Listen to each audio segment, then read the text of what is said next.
ربنا لا تؤاخذنا إن نسينا أو أخطأنا ربنا ولا تحمل علينا إصرا كما حملته على الذين من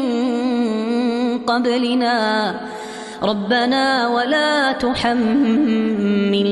ما لا طاقة لنا به واعف عنا واغفر لنا وارحمنا أنت مولانا